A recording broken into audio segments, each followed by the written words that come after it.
Okay, so as Barry says, the principal thing I'm here to talk about is power stations in the Cambrians. But underlying that is, why is there suddenly this proposal to build a whole load of power stations in the Cambrian Mountains when, assuming that most of you are relatively local, you will be aware that we have no heavy industry here in the Cambrian Mountains or in the hinterland around the Cambrian Mountains. We don't have a need for that energy for ourselves. And so this is why we currently don't have power stations, we don't have infrastructure of a scale which would normally be expected for an area of our significance. What really is going on here is nothing at all to do with Mid Wales and its need for power. This is all driven by two essential factors, one of which is the UK system for subsidies for renewable energy, which is incredibly generous and incredibly easy to qualify. And the other is essentially the diminution of the existing industries of Mid Wales, which was primarily farming. So there's an awful lot of land out there with no one really very interested in doing anything else with it, which, if you're a Cardiff politician, makes it look like that's a great place to stick these big developments, which we know that people in the populous areas of Wales would object to having on their doorsteps. That puts us in the position of, as Barry said, being on the receiving end of a gold rush. We want to push back against that. Pushing back against it is a very difficult problem because we have to talk about a couple of quite difficult things. I think I'll just go for doing arrows. That'll be most reliable. Just let me tell you who the Cambrian Mountains Society are, why we're pushing back. We're a charity. We were formed in 2005, and our objectives are to promote, for the benefit of the local communities, by which we mean local to Mid Wales, we do not mean Wales as a whole, and the wider public, but that's secondary, measures which will sustain or enhance the landscape, natural beauty, biodiversity, archaeology, scientific interest and cultural heritage of the Cambrian Mountains. And secondly, to advance the education of the public in most of those things, but also the geodiversity of the Cambrian Mountains. In other words, we're here to put the Cambrian Mountains on the map, which, again, talking about it from the perspective of people who are trying to govern Wales based in Cardiff, they really aren't. There's really very little knowledge and appreciation of the value of the asset that is the Cambrian Mountains among people who are taking policy decisions for the whole of Wales. So, the two things we have to talk about are nature loss and generation of energy for the future communities of the UK. And the first of those is really hard. I am sure people here have seen headline after headline about the dire state of nature, not just in Wales, not just in the United Kingdom, but across the globe.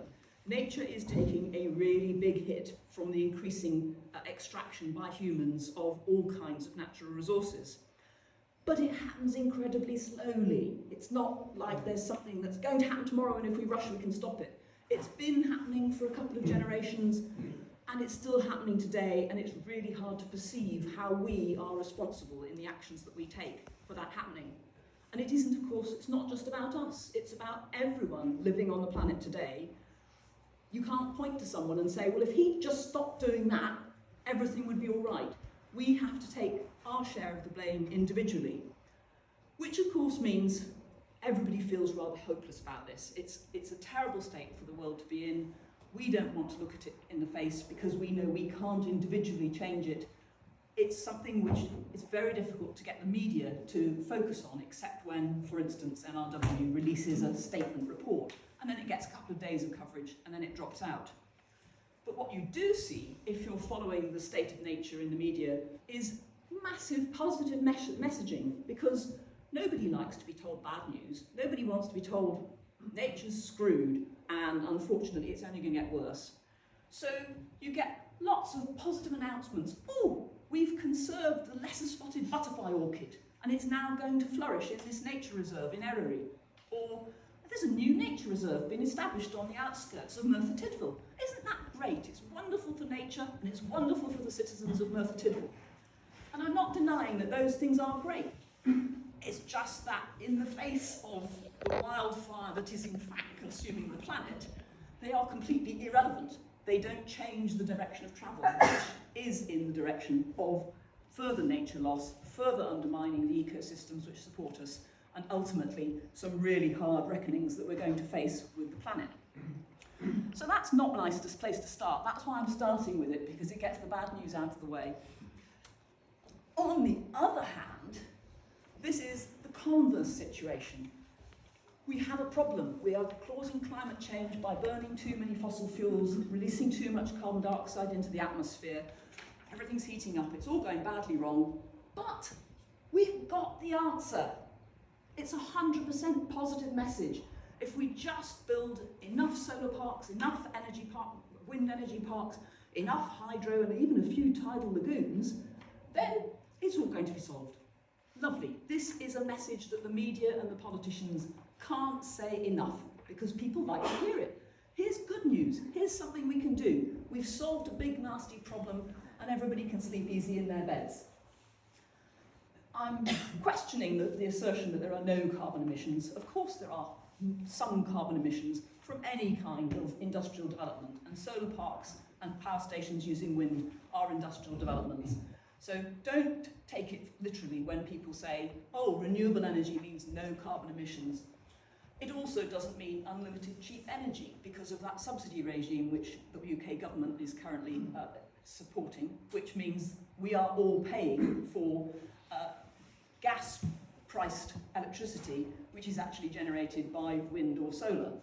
So unlimited and cheap electricity isn't a consequence of the situation we're in or facing either. And I also think for Wales, there's possibly quite a big element of nostalgia. Think back to the great days of Welsh coal mining, Welsh steel mills, when Wales really meant something in terms of the UK economy. Maybe 100 odd years, well, more than 100 odd years ago now, but we can get back there. If we build all these turbines, we'll be a green energy superpower. I'll come back to that again in a little while. So, I'm afraid the subtitle of my talk is There is no free lunch. Not this nice, straightforward solution which leaves us all going to bed with a positive message warming the cockles of our hearts is unfortunately as mythical as that famous free lunch, and we're not going to get there. So what I'm going to try and do this evening, and I do have to warn you, to get through this subject in 14 minutes means galloping and also omitting a fair bit of information, because I cannot possibly cover everything in 40 minutes. So I will skim past points on which you may have questions, but as Barry says, we'll have a Q&A session at the end, so just hold on to your questions when I ignore them, and we'll try and deal with them later on.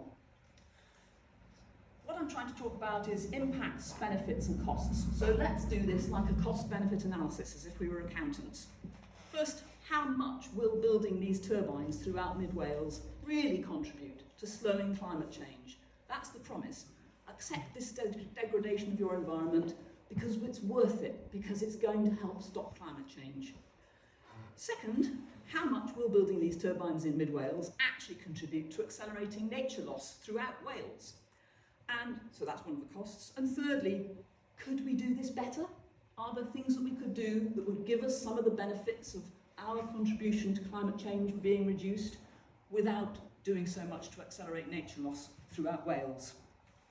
I'm going to give up holding those notes because I actually can't see them, so you're going to get the completely unscripted version of the talk, but hopefully it'll still be interesting.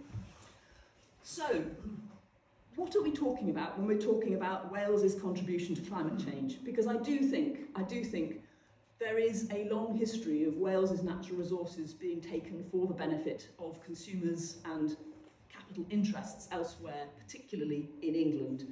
I don't see why Wales has to take responsibility for getting the UK to net zero. I think we should focus on, does Wales need to do this for Wales? So what's Wales's share, either of production or consumption, of the UK's total production and consumption of energy? Well, the answer is, we're a very small country with not very many people. The peak power demand in UK, that's the instantaneous power draw, in Wales, the instantaneous power draw is a cold winter night about 2.5 gigawatts, which is a lot of power. But then if you compare it to the UK peak demand of 61.1, it's really very small indeed. It's about a 30th, well, it's 25th. So we are not actually consuming that much of a share of total energy demand of the UK. And we already have installed Welsh renewables of about 3.4 gigawatts. 3.4 gigawatts, people find a change of units confusing. So if we have a sunny day with the wind blowing, we are already in a position to generate more than the peak power that Wales uses. And as I'm sure you're aware, there are already plenty of plans for offshore wind in the Irish and Celtic seas, which will dwarf all the projections for Wales's future energy needs. Which does lead you to the question, do we really need to carpet Wales with turbines if we're already about to carpet those seas, which itself will have some nature consequences, but if that's already on the way, why are we also having this impact on land? But actually, that's all kind of a minor point in the big picture, because the big picture is the one at the bottom. Nobody in politics talks about our real carbon emissions. Every time you buy a packet of strawberries which has been imported from Peru, or indeed throw out something and buy a replacement, you are buying a product which itself embodies carbon. It will embody carbon from the growing process, in the case of those strawberries. It will embody carbon from the packaging process, whatever the product is, and it will certainly embody the carbon that's been expended in transporting it from Peru or China or Vietnam, any of the mass production, low-cost countries that we buy so much from, and bringing it to the UK, halfway around the world. So our real energy, our real carbon budget is much more than just how much energy do we use when we turn on the lights or turn up the heating. It's all of the things we do. We use more energy, we keep our houses warm, we travel, all of us individually and certainly collectively, far more than past generations used to travel. And we just consume stuff. I don't want to speak for anyone else, but I have a house which has 50% more stuff in it than my parents' house ever had. Just because I can. It's out there, it's easily available, it looks useful, you acquire it. And all of that is generating carbon somewhere in the world. Now, I do want to give an apology for this very nice man who appears to be sitting on a large pile of waste on the left. This was actually from a US newspaper congratulating him on setting up massive recycling schemes in his local town. But I just thought it's such a good photograph. It illustrates so well the tide of stuff that humans today produce and consume. And it is absolutely the real fundamental driving cause of climate change is so much stuff being manufactured, grown, packaged and shipped over and above direct energy consumption. That's what we really need to tackle. But I started out talking about problems that are difficult to communicate. Try telling society at large, you can't consume stuff anymore, or you should consume less. I mean, capital would go bust immediately. Generations Z, Y, millennials would all just throw a revolution immediately. They've grown up in a world where stuff, travel, energy is free. So, politically speaking, we can't and we're not going to tackle the real problem. In talking about power generation in Wales, we're actually talking about deck chairs on the Titanic. But that's what we can talk about, so that's what we do talk about. So let's go back to my cost-benefit analysis. What is going to be the contribution to slowing climate change if we switch all of our energy consumption to renewables? The most important problem, and the one that really has got to be sorted if the UK's plans as they stand are to go ahead, is one that's called intermittency. All renewables, apart from tidal, are intermittent. Sometimes the sun does not shine. Sometimes the wind does not blow. And sometimes your reservoir, which has been driving your hydro system, is empty because the rain has not fallen or not fallen sufficiently. But that's a power generation system, therefore, which is on, off, on, off, on, off. Demand, this is a couple of years old, but this is Wales' daily power consumption over a week. The top curve is the winter height and the red curve is the summer one. So there's some variation per season.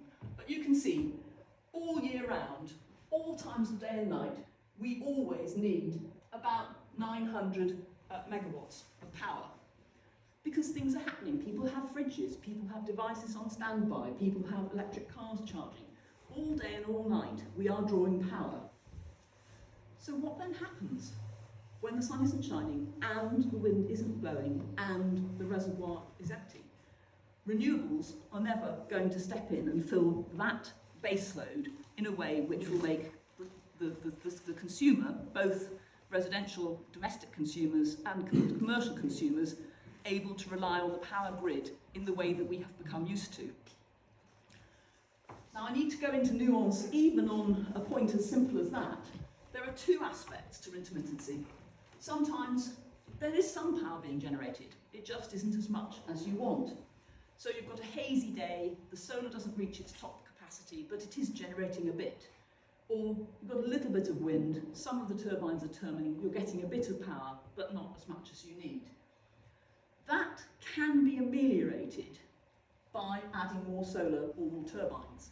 If you've got 2 turbines turning slowly, you could have 4 turbines turning slowly and you would be generating twice as much power. I'll come back to why that isn't in itself a good solution in a bit. But the really big problem is there's no wind at all. There's no sun at all. You've got a dark, cold night in January with one of those lovely Europe-wide high pressures over us. Nothing is generating, but the grid still needs to supply everybody all the way from the Isle of Wight up to Caithness, because all of us expect to turn on our lights or our TVs or whatever whenever we want to. So intermittency comes in different grades of problem, but it is always a problem. The converse part of that is, well, actually, quite a lot of the time, we're generating more power than we need. If you have a sunny day in midsummer, which is also quite a windy day, but demand is down because people aren't heating their houses, for instance, you're producing waste energy. And this is where I need to tell you about the subsidy regime. You've got this power being produced, but you've got nowhere to send it because nobody needs it. First of all, the developers will still tell you that they're going to build a renewable power station and it's going to generate X gigawatts of power in total. Well, actually, it isn't. Half the time it's going to be stationary and half the time it's going to be turned off because the grid can't take it, there's nobody consuming, therefore they cannot allow those turbines to turn, therefore they get paid to turn off. And that is an absolute blockbuster of an investment opportunity. We're going to build these turbines, and it doesn't really matter if anybody uses the power or not. We get paid both ways. What's not to love if you happen to be an investment manager? So renewables and their intermittency goes both ways. It can be nature causing the intermittency, or it can be humans and our inability to manage our own energy demand.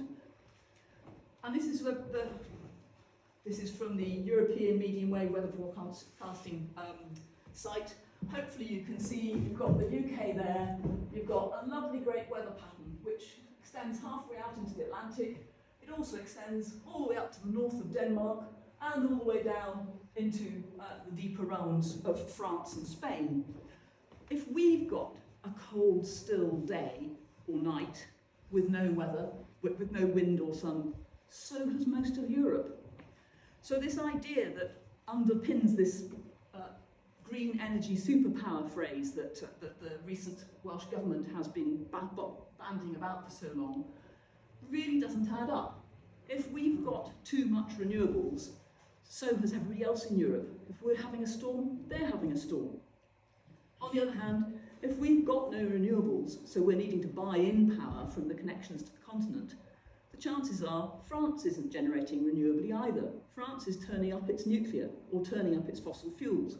And of course, with any luck, they will sell us some power, but they're not selling us their cheap surplus renewable power. They're selling us their very expensive, highly in demand, fossil fueled or nuclear power. We sell renewable cheap because we've got too much when everyone else has got too much. We buy renewable dear because nobody else, sorry, we buy non-renewable dear because when we need to buy it, everyone else is looking to buy it too. And it's actually already the case that this glut or famine arrangement is bringing European-wide electricity markets to the point where people are paying consumers to consume electricity. There is too much renewable generation going on. When I first started talking about this subject, which is going back a few years, at least 3 or 4 now, the idea of negative electricity market prices was kind of exotic and quite exciting. And it happened for glimpses of a moment here or there across Europe, but never for continuous time and never in more than one country at once. In 2025, a number of countries, and I'm talking 6 or 7 countries, had 3 full weeks when they had so much, too much renewable energy that they had to pay people to consume it. Sweden had over a month. So the idea that Wales, coming last to this party, is somehow going to end up as a green energy superpower, I think it's going to end up rather more like a cuddly toy.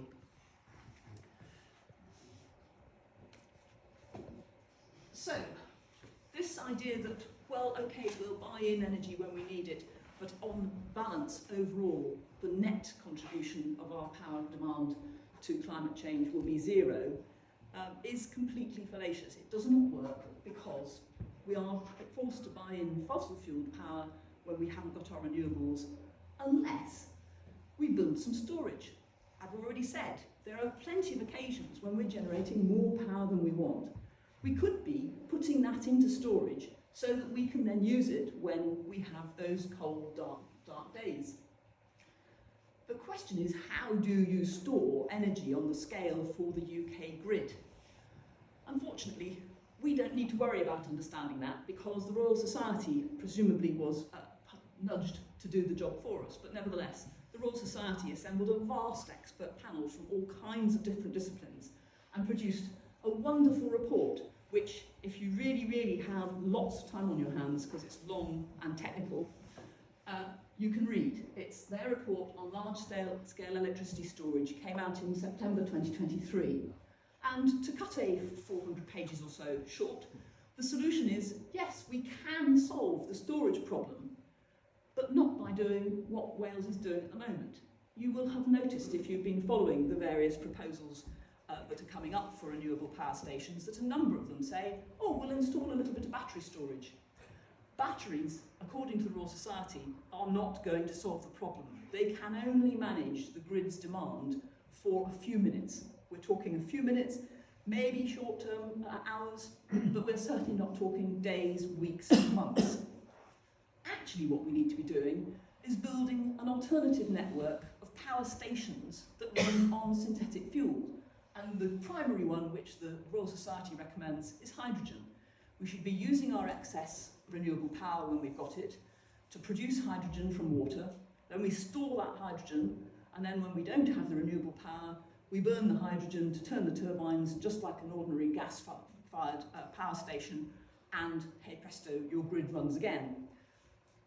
That's great. That's really pleasing to know that there is a long-term potential problem solved. But have you seen anyone building any of those power stations? Have you seen anyone building massive use case scale hydrogen crackers to produce the fuel that we need to run those?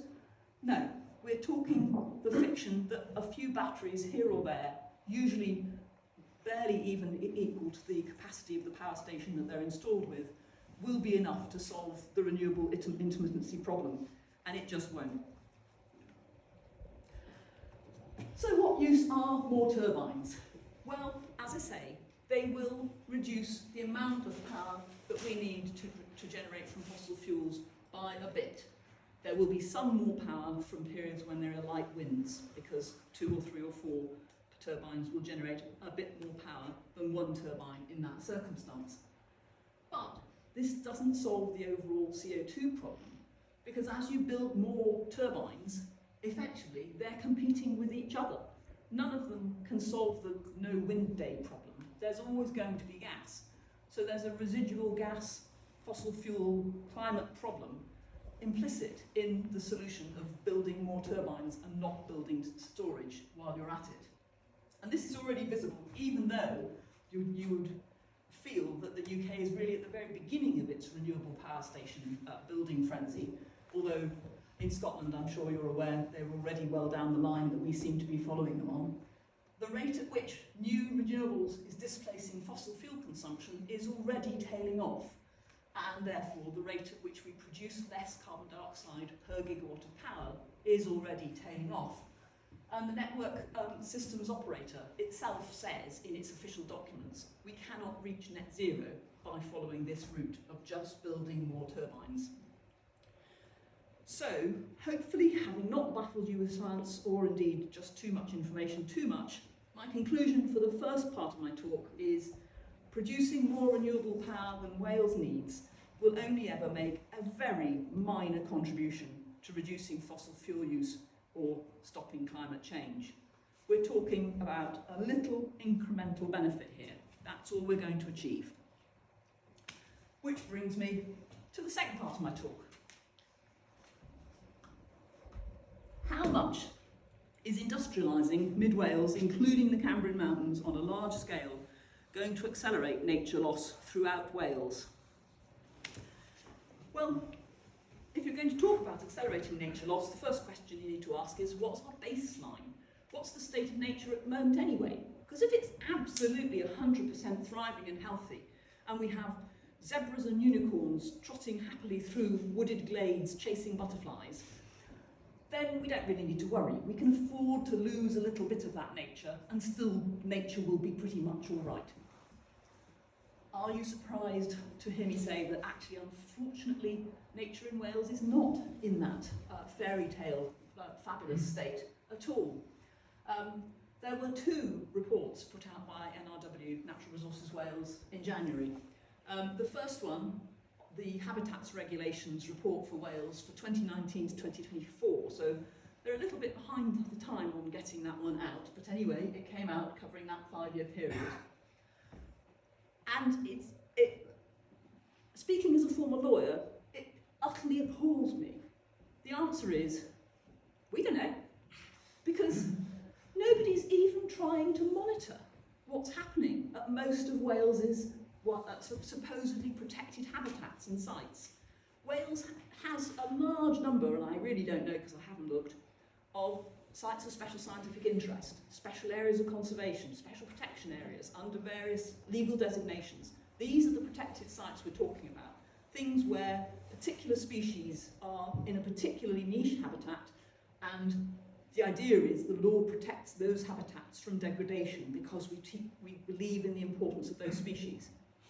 Well, it's fine having an idea that the law protects them, but if there's no policeman, if nobody goes along and looks and says, well, last year there were 500 spotted heath butterflies here, and this year I've only been able to find 30. Or, alternatively, last year I only found 30, but this year there are 400. If we're not measuring, we have no idea. And this is our protected sites, our protected special places with the species that we think are worth conserving. So that might fill you with a joy of optimism that, well, if nobody's looking, maybe everything is all right. But it is a bit like saying, yes, I did lock those 2 rhino in the garage, but I haven't been there for a few days, but I expect everything's absolutely fine. It is likely that an awful lot of Wales's SSSIs are in an appalling state, but we don't have the evidence to make a fuss about it. And I think that's nobody's fault. NRW is a poacher and a gatekeeper who's also trying to run a number of commercial businesses at the same time. They have not got the resources, and there is no political will to push them to do this job. But still, the fact that they can come out and say, we don't know, and nobody goes, but that's appalling, get out there and do it. That shows how seriously we are taking, as a society, our supposed obligation to protect nature. However, just a few days later, I think it was roughly 1 week later, the State of Natural Resources Report 2025 came out. And it leads with the same headline, well, really very sorry, but we don't entirely know what the state of things is out there, but we do know it's not good. So at least on this occasion, NRW came out with a hard-hitting set of takeaway messages. Wales's natural environment is at a critical tipping point. You'll be amused when I say that they prefaced that with, despite some positive developments, give it a positive spin, it'll get into the media. So Wales's natural environment remains at a critical tipping point. Nature across the country is, this is quotes by the way, I haven't even paraphrased, nature across the country is under sustained and intensifying pressure. Ecosystems are struggling to cope with the combined impacts of climate change, pollution, habitat loss and unsustainable land use. Almost 1 in 5 species is now facing extinction in Wales. Only 40% of Wales's water bodies are in good quality status, and ecosystem resilience remains low across much of the country. That sounds like a pretty bad school report, if you ask me. We are not looking after our nature, and we're looking away so that we can't see how badly we're looking after our nature. So it would be unwise to assume that we can go on increasing the 3 things that are not climate change. These are within our own control here in Wales: the pollution of our watercourses and our lands, the rate at which habitat loss takes place, that's something that's purely within Welsh control, and unsustainable land use, well, don't keep doing things which mean that the land is degraded, the soils are degraded, the groundwaters are polluted, so that the land use simply cannot maintain its natural resilience. So this does, one would think, deliver a very clear message to Welsh politicians, including the incoming ones, because of course we have a new lot soon to arrive. Climate change, we can do our bit, but that's a very small bit compared to the real driving forces behind climate change. But we could be taking control of pollution in our country, habitat loss in our country, and unsustainable land use in our country. Sarah specifically asked me to talk about peatlands, so I simply went back to the State of Nature report because it's really useful, it's a collection of very valuable information. Speaking of which, pretty nice peatland there, Hesgog, I think. Flying the Glendur flag. That will be the site, if Butte's proposal goes ahead as currently outlined, of 4 turbines on the Battle of Hesgog site up above Mount Llanfach. Anyway, the state of the peatlands, despite progress, further action is needed to manage the protected sites, reduce pollution and prevent development on vulnerable peat soils which store 30% of land-based carbon. Climate change poses ongoing risks. Maintaining and enhancing habitat condition, especially outside the protected sites, which is an important point because the politicians are very keen to focus on the protected sites, but actually a large proportion of the total of Wales's very valuable peatlands is not protected, is essential to support resilient ecological networks. 36% of Welsh peatlands are already at risk because of wind farm developments, and action to meet renewable energy and tree planting targets will need careful management to meet the requirements of both the climate and the nature emergencies. As peat soils are now just 4% of the Welsh landscape, it is essential to avoid any further losses through development pressure. I think those words were probably written by James Cook from the National Peatland Action Programme, who has been protesting against wind farms being built on peatlands, but not necessarily getting much thanks from his bosses for doing so. But the key points here are 30% of our existing carbon storage, and if you're going to prevent climate change, one good thing to do is not let out carbon that you've already captured and stored. 30% of Wales's land-based storage is its peatland, and 36% of those peatlands are at risk because somebody wants to build a wind farm on them. I managed to get a letter published in the media the back end of last year where I characterised this problem as having our cake and eating it. And I think that's probably why they published it, because that phrase is currently somewhat famous in political circles. But yeah, we want to boast about having our peatlands, but at the same time we want to eat them to build renewable power stations so that we can boast about having renewable power as well. And I hate to say it, but you can only do one thing with one bit of land while you're standing on it. You cannot multitask on one bit of land without having impacts on its various functions. Another question that people might consider, well, we are protecting some of our land. We are doing our best by having quite a proportion of Wales's land already designated as national parks and landscapes. I hope you can see this because it's the contrast in this image isn't all that great. It's from NRW's land map, and it shows the national parks. There's Eryri up at the top, Llanfach sort of across the bottom there, and then the dark outlines show you Pembrokeshire Coast National Park, the Gower, the Llyn Peninsula, the coast of Anglesey in Ysmon, and the Cambrian Range and Dee Valley, just running sort of north-south from Wrexham.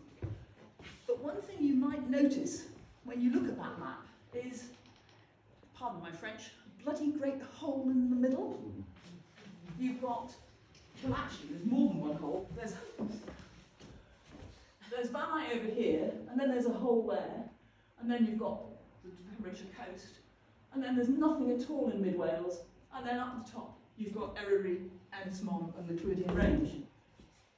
Now, those are designated landscapes and they have separate management, separate funding, all sorts of protective status.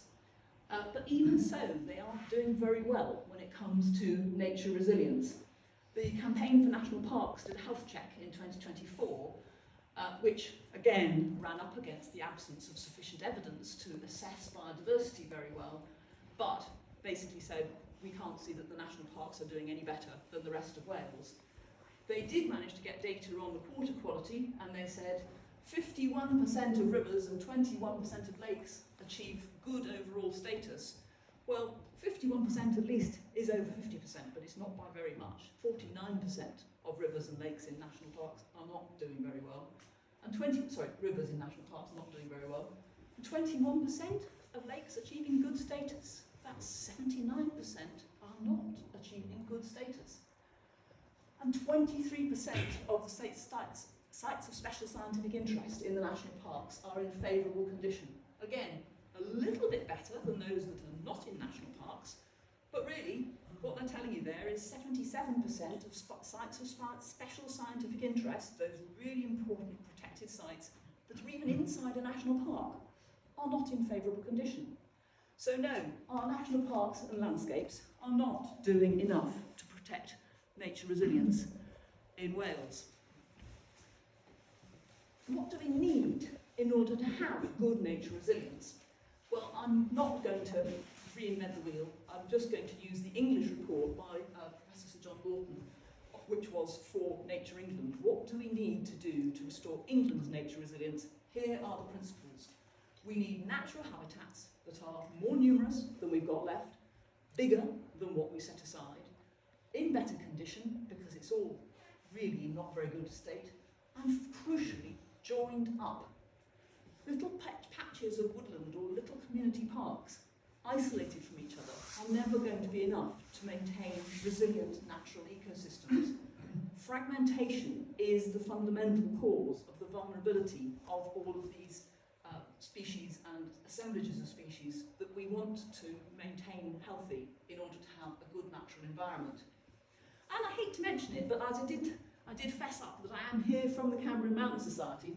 The Cambrian Mountains absolutely fit that bill. If we go back a slide, you can see on that map, in purple, much of the block between the south of Eryri and the north tip of the Llanfach is the Cambrian Mountains. If we protected that, if we didn't develop it, if we restored some of its peatlands and restored the quality of its waters, we would all of a sudden have a connected, coherent corridor for species and habitats throughout the centre of Wales. Now, we haven't been looked after in the same way as the national parks have been for the last 75 or so years. But what we haven't been is developed. We've basically been ignored. Farming has gone on as it has done for the last 1,000 years, yes, but it's not intensive farming. It's not like those intensive poultry units that have been polluting the waters of the Wye. It's small-scale farming. It's had the same negative effects that it's been having for 1,000 years, but it hasn't been accelerating and decimating the landscape. like industrial development or industrial agriculture elsewhere. The encroachment of the conifers is a really bad development, and it is continuing to encroach, but nevertheless, it's got the potential for restoration because it's had this low rate of land use, it's still got undrained bogs, extensive heaths, semi-natural grasslands, and patches of natural scrubby woodland. We've got lots we could go back from.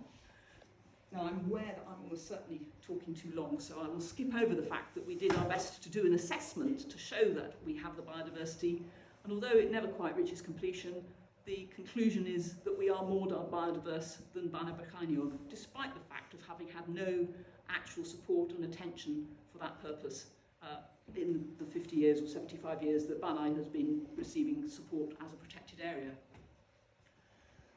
And what's happening now is essentially a drive to fragment and industrialise the Cambrian Mountains. So from Waun Hesgog, which is the patch right up at the top there, there's Hesgog Wint, the Biosphere and Cambrian Mountains proposals that Barry mentioned, down to, there's a new proposal for a potential wind farm at Llanfach, just east from Tregaron, about there. This is Carrie Timey's map, and they haven't actually got any detail of the extent of that yet, so it doesn't show the proposal there yet. More butte proposals, Brynreath, Llanfach, Waun Fluid and Brynreath, all down the west face of the Cambrians, and on the east side, two more butte proposals just sort of south and west of Llanidloes, Bagli and Neuadd.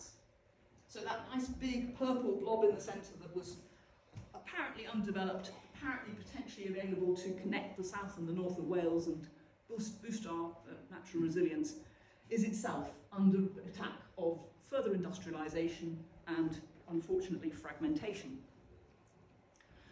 And it's not more of the same. I know we've got a tabletop model at the back there. This is a larger scale map model, which I think shows the thing even more graphically. If you look down here, these are typical electricity pylon sizes, and this is the sort of domestic or farm scale turbine that we've been used to seeing on the hills for 20 years now.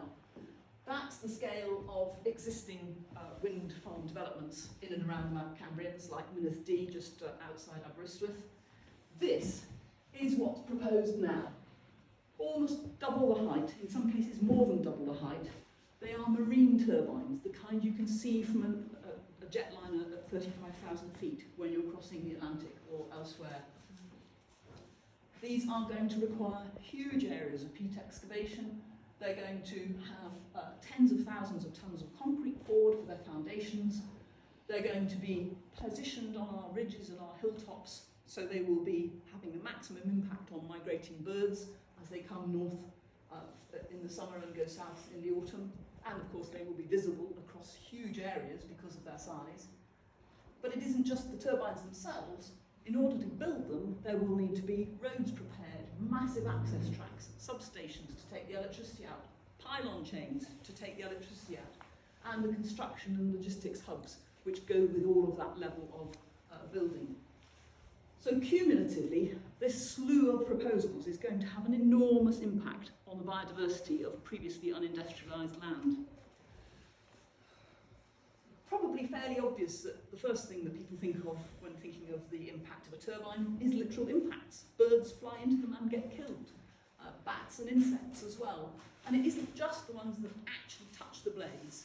The change in pressure, air pressure, behind the turning blade is itself enough to disrupt the internal organs of very small creatures, such as birds and bats.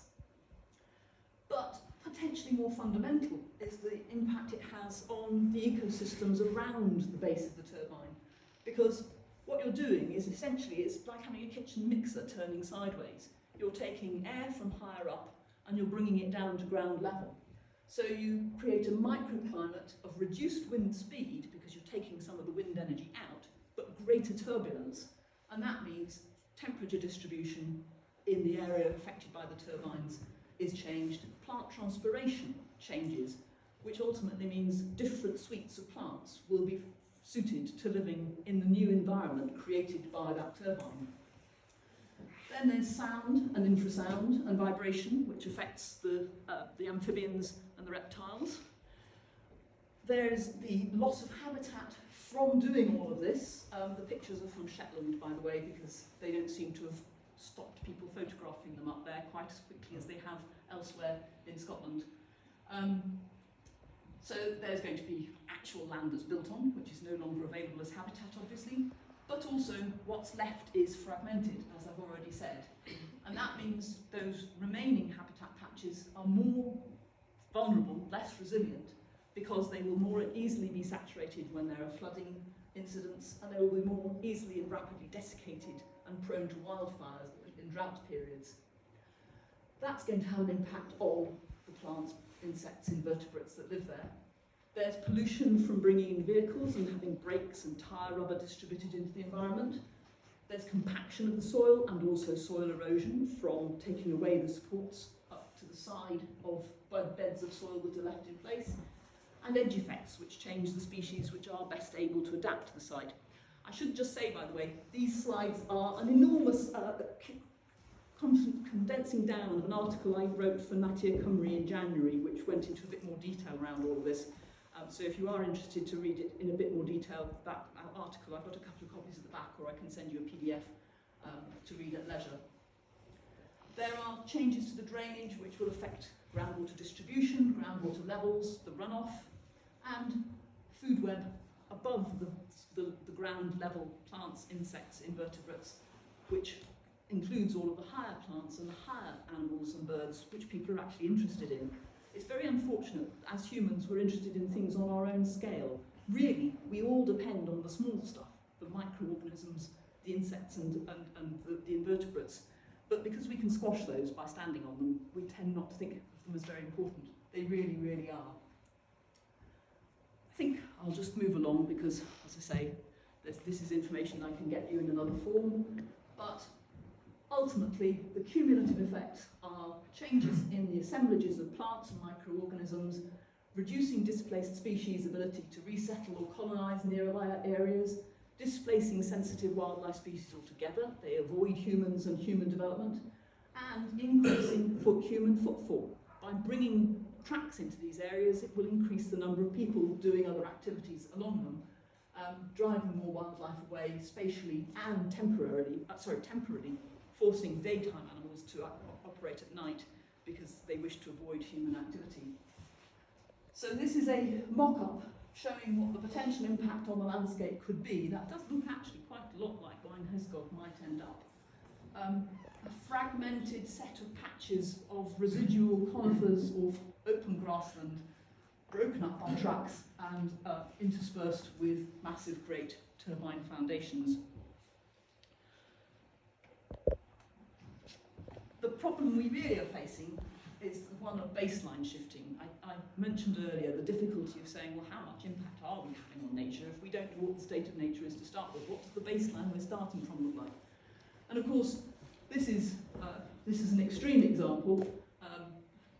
We are all aware of the litter and human residue that washes up on beaches all around the world. This is a country park somewhere in Scotland where they've got the problem to a particularly dire extent.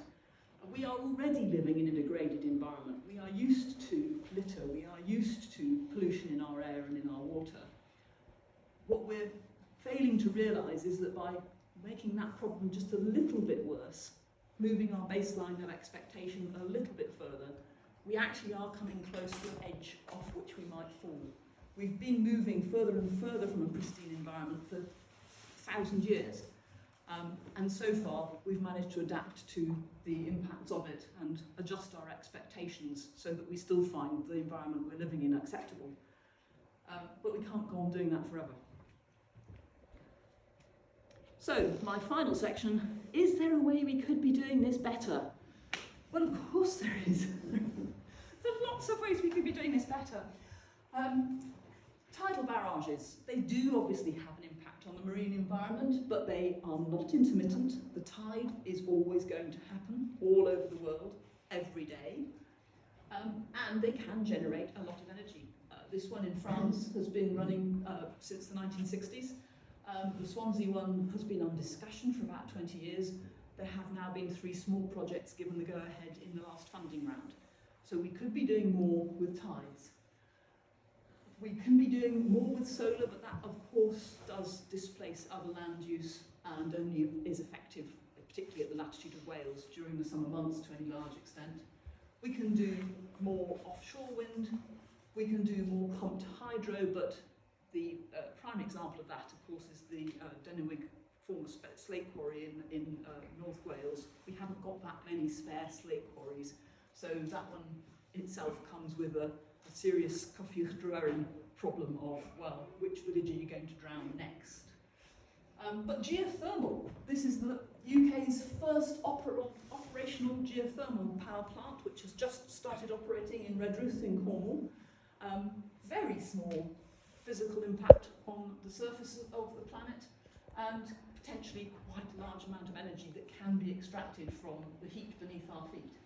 But any of them, they're not a free lunch. They're all going to have some form of impact on the nature and the displacement of human other activities by going for that solution. So what is the better way to do it? Well, one very, very simple point is do it in a coordinated, coherent fashion. And another gift for those of us who are concerned, as Barry said, about the proposal to rush to develop wind farms absolutely everywhere, was the Independent Advisory Group for the Future Energy Grid for Wales report, which came out also in January this year, saying, don't just build, do the homework first. Find out what are the impacts that your proposal are going to have. Come up with an efficient layout for the grid that's going to connect them all, and make it something with integrity, that's designed to have the minimum number of necessary connections and lines, not just a cat's cradle. NESO has been working on possible routes from north-south Wales and east-west into England for several years. These convenience lines, as I'm calling them, that Butte's transmission partner, GreenGen, is proposing to put up, don't fit any particular pattern at all. It's just, oh, we want to put a wind farm here, so we'll build a pylon line there. This is not the way to do UK-scale engineering. Better ways to do it? Well, back to the Royal Society. Where are the potential storage sites for UK-scale storage? And in fact, the Royal Society points out that the geology of northeast England is really very good if you want to store large amounts of hydrogen. That's a very long way from mid-Wales. Pumped hydro, well, there are places where there may be the potential for further hydro installation, not sufficient scale, but it can help to manage the problem. But how about building your generation near to the consumer, so that you don't have to have massive transmission infrastructure as well as the generation capacity itself? First of all, that saves carbon emissions through making all of the steel that goes into making these pylons. And secondly, if you transmit your energy only over a short distance, you're not going to lose so much of it through transmission losses. So short pylon chains close to the consumer minimises the total energy that needs to be generated and minimises the carbon from doing it. And of course, if you've got existing transmission infrastructure, go for using that. Well, we don't. We are a long way from any transmission. How about building your turbines near to developed or industrialised land that's got very low existing nature value, not taking our undeveloped rural environment, but taking places like that, which don't have much of a back population at present anyway, and don't go anywhere near the river catchments and the deep peat that are so important not just to our water storage and flood management, but to our drinking and consuming water, the water that we really need to live and flourish as a society. So there are lots of factors and lots of ways that this could be done better. What gets proposed instead are nice little projects, the kind I was mentioning before. We'll conserve the spotted heath butterfly, or we'll add a little nature reserve. We'll relocate some animals. We'll build a bund to manage the water flows. We'll transfer the peat that we've excavated into a borrow pit and hope that it miraculously turns into a brand new peat bog. Or the one that the developers most like, because of course they don't really want to tackle complex problems like ongoing management of habitats, we'll just pay someone else to restore some patch of habitat somewhere else. Again, as with, well, what's the state of our protected sites at present? If you don't monitor and enforce the fact that that restored habitat has been and is being maintained, it won't be. There isn't any study that I'm aware of in the UK so far, but the Australian experience when they looked into how well was this working was, it ain't. As soon as the back is turned, the farmer or the landowner who has been paid to do that project stops doing it because they're not being paid anymore. So it doesn't actually deliver, and it assumes that the total loss of area of habitat and the increase of fragmentation is all outweighed by having a little patch which suddenly has, for itself, while it lasts, greater resilience. This isn't really very credible in my eyes. Goes on and on, but I really am very near the end.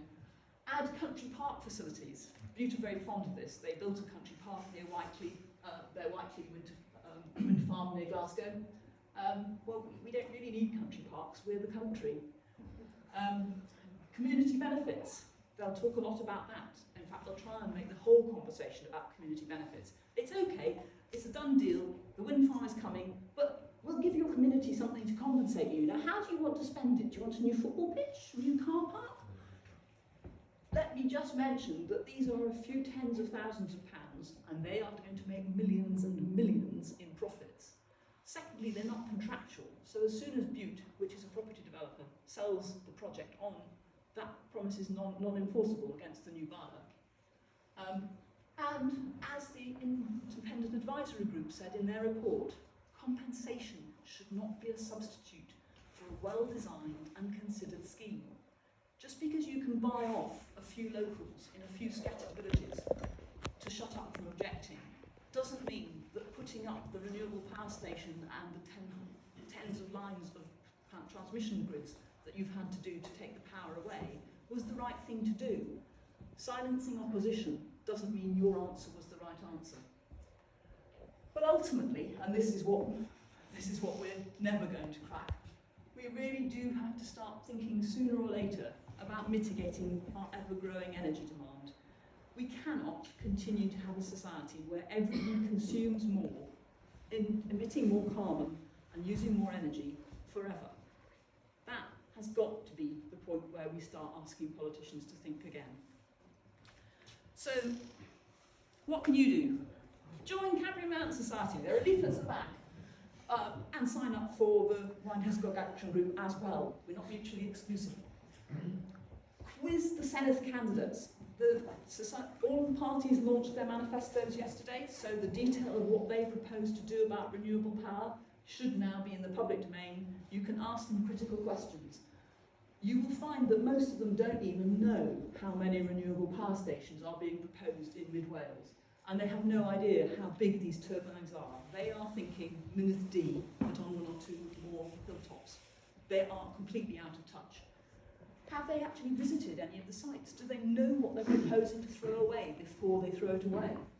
And have they seen these massive things going up in Scotland recently? And the ones here are bigger than anything that's actually yet been built in Scotland. So they are really not likely to be able to tell you the answers to some very simple, very pertinent questions.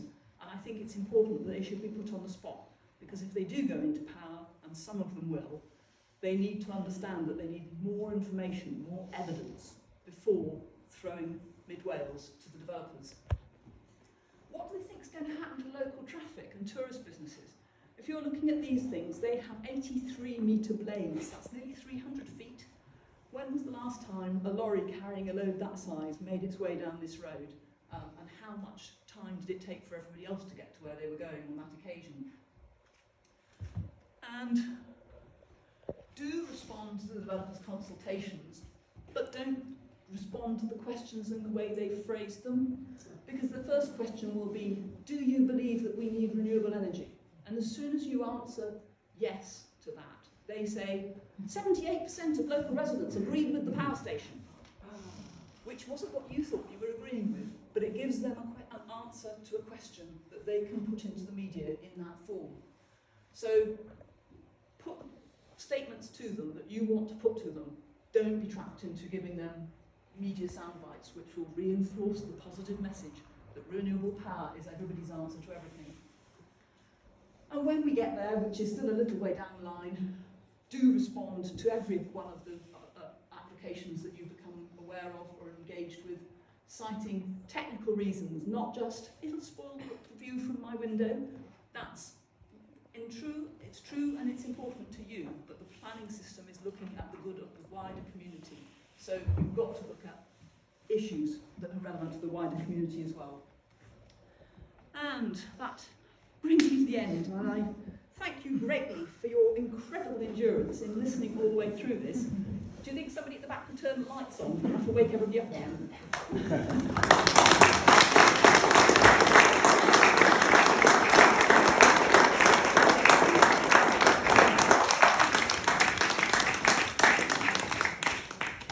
I did try and get through that faster than last time. Last time they stopped me at 50 minutes, so I know I've done more than 50 minutes this time. But there's so much to say, but I'm sure that has not answered everybody's questions. So if you do have questions, bring them on, and I'll try and make things clearer. My name is Mick Fothergill, and I'm chair of the Taliesin Community Flow Group. And thanks very much for the talk. It was really interesting, very wide-ranging. Of course, our concerns are very much more specific. And just to give you a little bit of background, something like half the turbines sit on the headwaters of our catchment. And there are two rivers, the Ceylan and the Lerry. There are other rivers that are going to be affected, and the same things apply to them. Yep. And so any changes in the way those catchments work are going to be felt at Taliesin, which is the confluence of those two rivers. Yep. All the information that I can find out about the building of turbines and wind farms suggests that they only have a very small effect on drainage and flow into rivers. Now that might be the case when the turbines are modest and the catchments are large. Our catchment is very flashy, it's very steep-sided and very small. In fact, it only stretches about 5 miles up into the hills. So any change, even a moderate change, in the way those catchments work and the flow of those rivers is going to cause us huge problems. We've been monitoring the river since 2012 when we had a big flood, which I'm sure many of you are aware of. And we find that during any one year, we have a number of near misses. It wouldn't take much, 4% change that they are saying might happen to the flows, to tip those near misses into flood events. And those flood events would be catastrophic to the village. Another point that elevates the problem is that around the area, around Taliesin, there are 1,300 derelict lead mines. And that legacy contamination of the lead is extremely high. Following the 2012 event, 3 cows died on the flatlands around Bow Street. And when they were looked into why they died from lead poisoning. Now, during a flood event, this lead contamination that sits in our mountains all the way around us is mobilized. It's not a water problem, it's a sediment problem. That sediment then gets into the floodplains and into your gardens and into the surrounding areas and contaminates it even further. So any event that causes overflow of water from the river beds into the surrounding area increases the contamination of lead. Now in Taliesin we did a study last year looking at the lead content of the gardens, and I'm sorry to say that some of the gardens were extremely high in lead content. Anything that is going to cause that to elevate has ecological connotations, it has animal health connotations, and it has human health connotations. Lead is not a nice thing. It's not a nice thing, and once it's there forever, and you don't get rid of it. What you can do, you can mitigate the effects, which is what we were trying to do, the information. But I've been talking to Mark Macklin, Professor Mark Macklin, who did this study in 2014, looking at the lead content of all the valleys around here, that we have some of the highest lead concentrations in the world. And so we cannot allow any increase in that deposition of lead into our surrounding areas. There is a visit coming next year from a select committee from the House of Commons, and they will be visiting our catchment So this is an opportunity to get our message really across. Yep. It's not just flooding. Flooding is important. It's a real health issue associated with the development of the turbines. And it's not the turbines themselves, it's the infrastructure, the massive concrete plinths that they will have to sit on, and the access roads. And also, as important as that, is that these will have to be decommissioned at the end of their lifetime, which is 45 years. I can't see that these are going to be decommissioned in a way that is going to take away that threat. And so once these things are built, we've got an increased threat to our area for lifetimes to come. So I'm quite passionate about it. We had a meeting with Butte Energy 2 weeks ago, and they were really lovely. They were lovely people, they were young, they were pretty, they were smiling. And every question that we asked, they said, we haven't got that information yet, but we're going to have to find it to get planning permission. So they're very slick, and they will say lots of things to appease your arguments. But the basic bottom line is that this is increasing the danger of living in this area. Thanks. Can you go?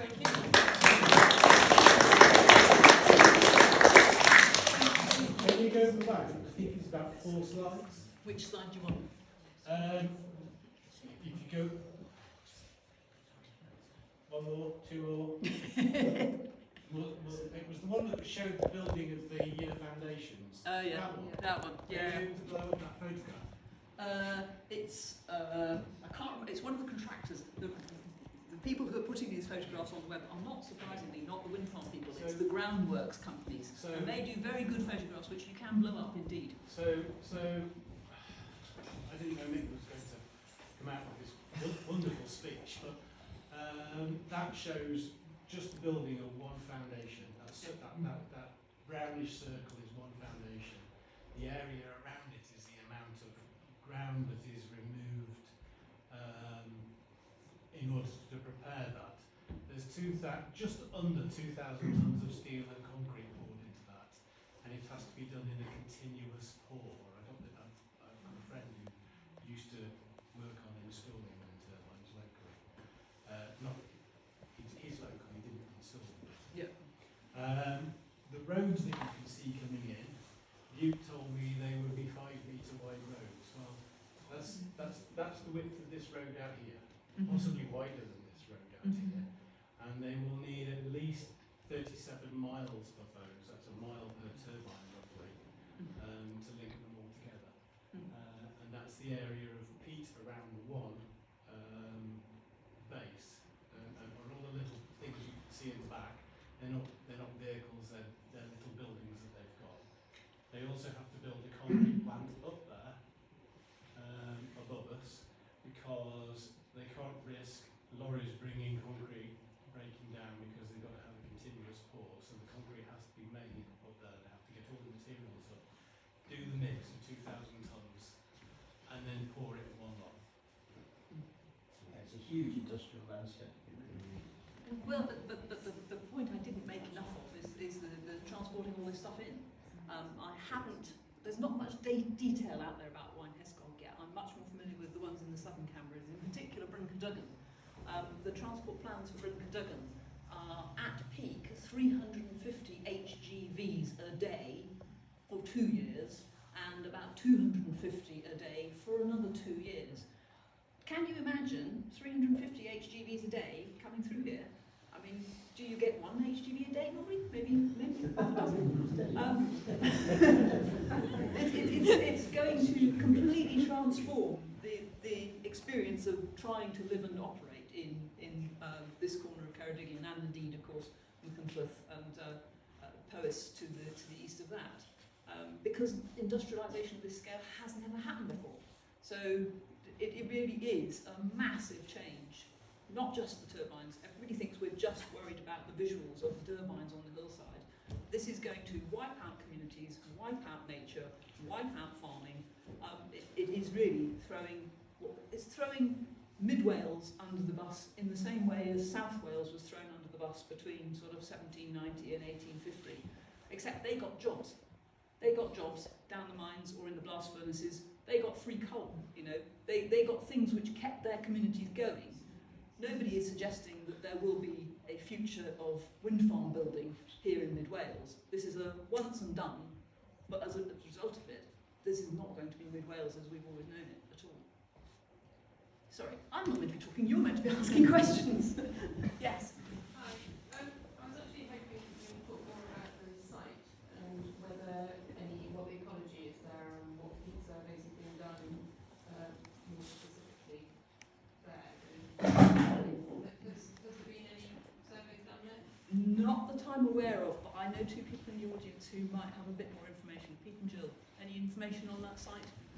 No? We're concentrating on that in Wales. Yes, okay. No, so that work needs to be done. That work needs to be done. We need to find ways to do some actual up-close peat surveying to establish what's there, because NRW's maps are on a very broad grid basis, and quite often they are interpolations from data over a large area. So if they say there is peat, say, under this building, it's based on guesswork from what's on the other side of the road or what's up the top of the hill. So yeah, specific surveying needs to be carried out, but I don't think anybody's done it yet. Oh, how much energy do you have to put in per turbine, and how much energy do you get out per turbine? I can't answer all of that because I haven't actually looked up the figure, but it's a good question. How much energy does it take to manufacture the turbine and install it? And the concrete and everything, and how much carbon dioxide is being released by messing around with the carbon. Yes. But one point I do want to make, and I hadn't made, when the developer talks about Waun Hesgog will generate, and I've got no idea what the figure is, 70 gigawatts a year, that is if the wind blows at the right speed all day and all night for 365 days. That is its maximum possible power generation. We have had wind power in the UK for about 30 years now, and that 30 years of experience tells us that typically a wind power station generates about 30% of that theoretical maximum. So when they say, this could power 200 homes for 10 years or whatever, your answer to that is, yes, but what will it actually power? Will it actually power 3 homes for a year? What's the difference between their theoretical and their real expected output? They will have done that number because that's how they'll get paid. So no, I don't know, but the figures are out there for the steel, the concrete, the transport, how much energy all of that takes, and I will try to remember to look it up the next time I'm asked to speak. And including the decommissioning? Yes, decommission. I have to say I'm a somewhat cynical person. You were talking about 45 years and then there'll be decommissioning. I think there'll be decommissioning if somebody forces these developers to put money into an escrow account right now to pay for it to be decommissioned, because otherwise, who knows what the government is going to be in 45 years' time, and they will probably just walk away and wait for someone to haul them back and do anything. Otherwise, they'll just let them fall over. You know, this is capital. Why would you spend money on taking something down? You aren't going to make any more money from it after it's taken down. So I did ask you that question, and they said they only remove the turbine part, not the foundations. Yeah, so they're not actually talking about undoing the groundworks, which is the vast majority of the damage that is It's only above surface. Yeah. Everything else will be left there. Yeah. Yeah. Including all the copper cable. We can make a fortune. Except they'll probably still have the cables. Well, it's the point that I made to Pedro, was it wouldn't be there for very long. Yes. You posted a figure for the peak electricity usage in Wales Yeah. per day, 2.5 gigawatts. Yeah. So that's just electricity, but Wales uses 90% more energy per day from fossil fuels. So as You mean vehicles and vehicles, blast furnaces heating, and run heat by gas oil and generators. Yeah. and it's vastly more than lighting and I don't know, music or whatever. So the power's got to come from somewhere. That's a lot more power. That's like 300 gigawatts per day. That's a lot of power. It's got to come from somewhere. So I'm not saying I want to get up here and lie, I'm not saying that the environmental concerns are not concerns. Yeah. I'm just saying it needs to be kept in perspective. If we are going to be warm in Yeah. the winter, Yeah. and if we are going to be able to transport things around, Yeah. the power has to come from somewhere. Yeah, which is why I'm really sticking my neck above the parapet with my final point, which is we just can't go on consuming more energy in all its various forms per head forever. We have to start thinking, does everybody need to buy a set of screws and have them delivered by Amazon to somewhere up in the middle of nowhere 3 times a day because they can? Or should we really be organising things so that we use our energy in a more considered, necessary way? At the moment, we are a society that's entirely constructed on unlimited power all the time. That cannot last forever. We do need to start thinking, just because we can do something doesn't mean it's the good thing or the right thing to do. And that's, no politician's going to say that to you because it's an impossible sell. But it is a fact. We will sooner or later run into a wall, and there's no better time than the present to start thinking how are we going to work around it. But I agree, I'm not standing here saying, well, old people should freeze to death in their houses because we can't build turbines in mid-Wales to generate the power to heat them. I'm not saying that. We do need energy, and we do need to come off some of those forms of non-clean energy that you're referring to. But we should be doing it in a strategic way. We should be doing it in a way that we've thought through from the start to the finish, not just throw some subsidies in the air and see how the world's investors respond to it. There's no way to run a ship. Any other questions? Preferably nice, easy ones. Well, I'm not sure if I should be asking you or the developers this question, but why don't they build nearer the cities and along motorways? Land prices. We're about as cheap as you get in the UK because at the moment, what are you going to do with an area of land when the farmer is the last farmer standing and his children don't want to do it, so the farmer's being sold off? Well, there's nobody out there apart from conifer planters or the occasional, retiree from London wanting to buy it. So our land prices are really, really cheap. And we are hills. Everybody knows you get more wind higher up than you get down at ground level, sea level on land. So we are reasonably favourable as a site for building wind power in the first place because of the topography, but also just because it's really cheap. Well, should government step in then and Yes. tell them not to build our beautiful places? Absolutely. This just needs to be done strategically. There was this set of pre-assessed areas that Barry referred to. It wasn't a very intelligently done exercise, but at least they did an exercise and said, these places are suitable. But they didn't say, so you can't do it anywhere else. And so the developers are just going, well, here's somewhere I can get a landowner who'll sign up to a 50-year lease, I'll build a wind farm. It's, half-baked. Yeah. Any other questions? Yes. Can I just make an observation rather than a question? Based on the opinion polls, it looks like that the Senate will propose Plaid and a Green coalition. So I would take that to mean there's a good chance these schemes will go ahead.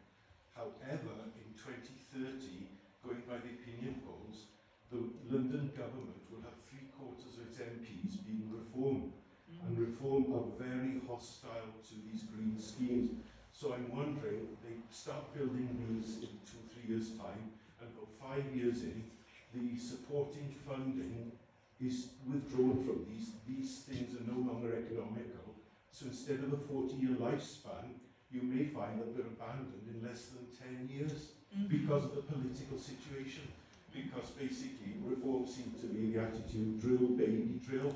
They see reopening the North Sea gas fields and oil fields to bring cheap electricity to people, because we do have the most expensive electricity in Europe at the moment, and that's a very music to the ears of a lot of voters to have cheap energy.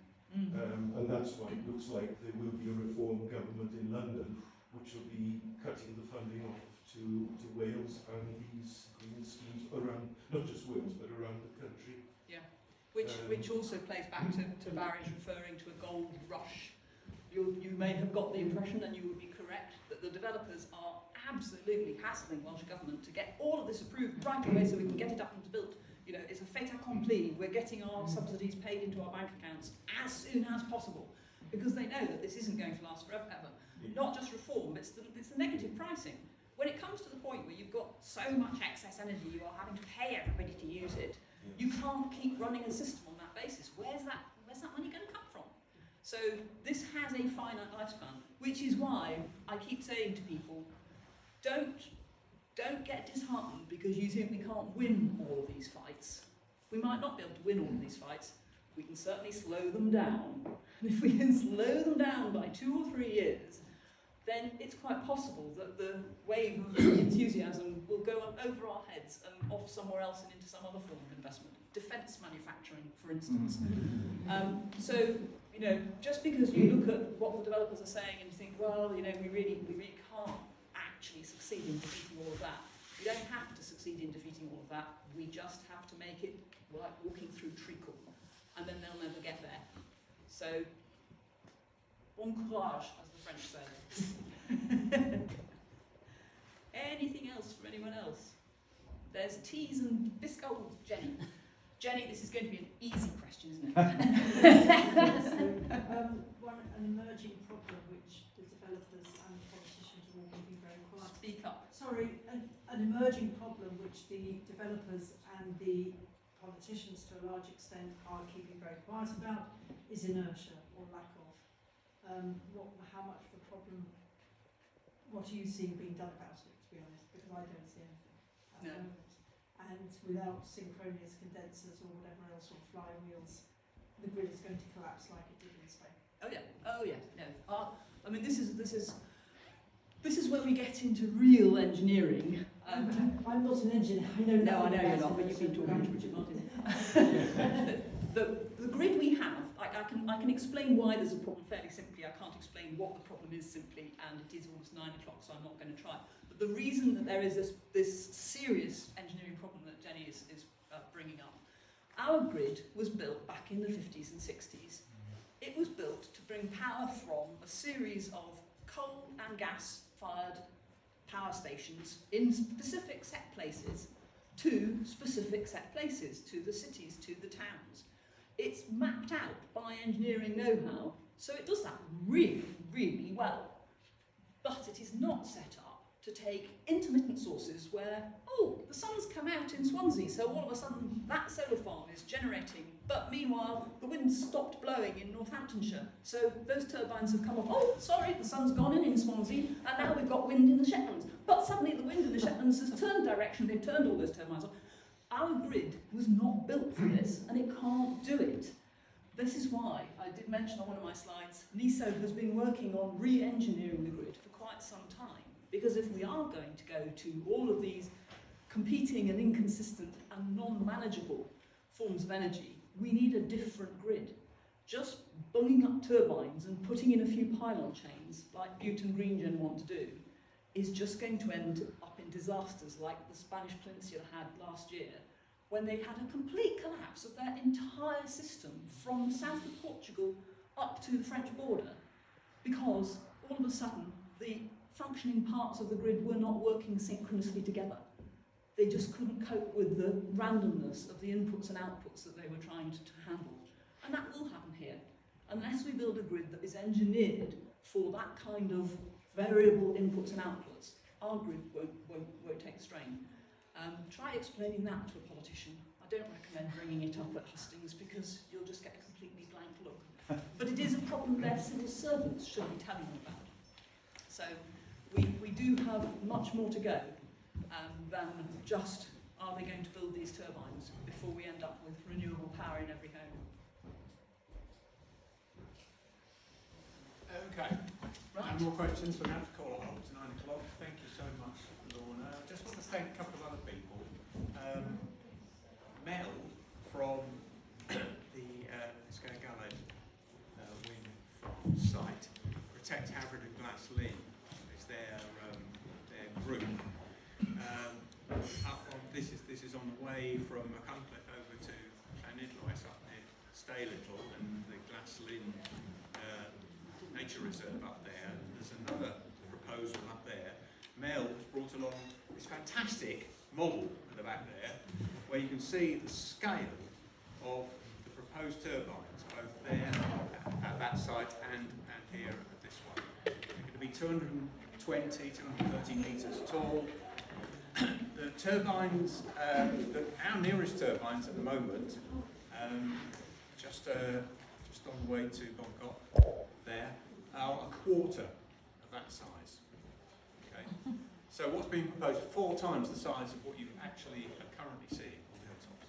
Anyway, thank you, Mel, for bringing that model along. It's fantastic to get that in proportion and see that.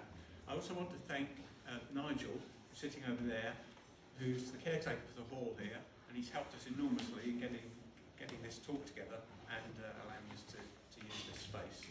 So thank you. And a final thank you to Lorna, of course, for everything she's done. Big round of applause.